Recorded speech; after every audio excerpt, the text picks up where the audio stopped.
the owners and the proprietors here. They're hosting a meet and greet for my election here today with the people on the island. We're very humble and honored to be here with them. They've opened up their business for us, and for us to get to meet more people out here on the island. I'm not a stranger. We've been out here before when I was a sheriff, and they have some of the same concerns that they had back then when I was here, that they have the same concerns today. Is that their main concern is the lack of safety and security. They want to be safe again. And I am promising them that I will repeat what I did when I was a sheriff and make Nueces County safe again. And come back and make sure that we collaborate with the Corpus Christi Police Department, the 5 different chief of polices throughout Nueces County, the constable units, and surrounding sheriffs to make sure that we can collaborate together and keep our residents safe in Nueces County. You know, I spent about 23 years with the police department. After 23 years, went to and got elected as a sheriff. And I was really honored because the people of this county elected me in 1996, re-elected me again in 2000, and re-elected me for a 3rd term in 2004. At that time, I retired and resigned and retired to run for county judge. And that didn't happen for me. So I went into the private sector, went in to make a living and earn for my family. And now I'm back, and I was able to see some issues that are really hurting our community. And one of that is leadership at the Sheriff's Department. The jail, for example, is in dire straits, and it's just broke.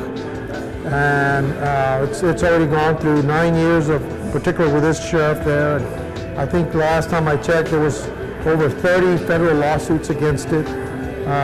15 people have died in that jail since in the 9 years.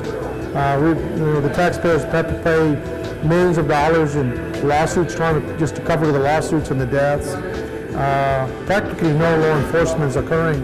Everywhere I go throughout the county, people tell me, we need law enforcement. We need the sheriffs to be out here patrolling and helping us, and I'm pledging to them that what I did before, I'll do it again. And you will see us working out here with the patrol division. We'll see us on the island.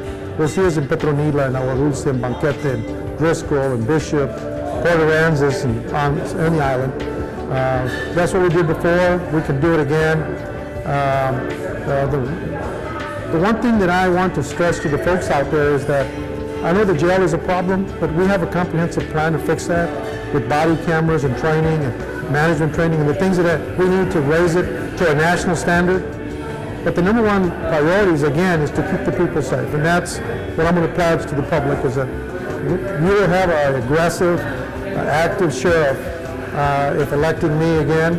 And we will show the public of what we can do, because to me, I'm looking so forward to doing that, is to get back involved in our community and throughout the Nueces County.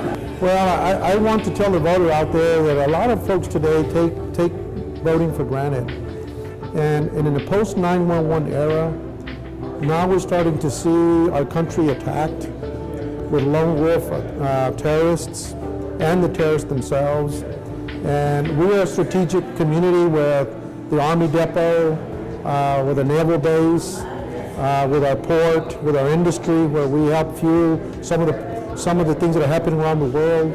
And you're going to need a good leader, a good sheriff that can collaborate with the chiefs of police and so on to keep us all safe. And so it's very important. We're in a very important time in our history where voting is going to make a difference about changing the status quo of what's happening in Nueces County and around the country, for that matter. I will bring to the venue my 40 years of law enforcement and management experience. I will bring my network. When I graduated from the National FBI Academy in Quantico, Virginia, not only did I have networks around the country, but I have networks around the world. There were 25 different countries in my class that I still communicate with. And so that's the kind of network that we're going to need at the local level to communicate and get ideas and help from around the country and around the world.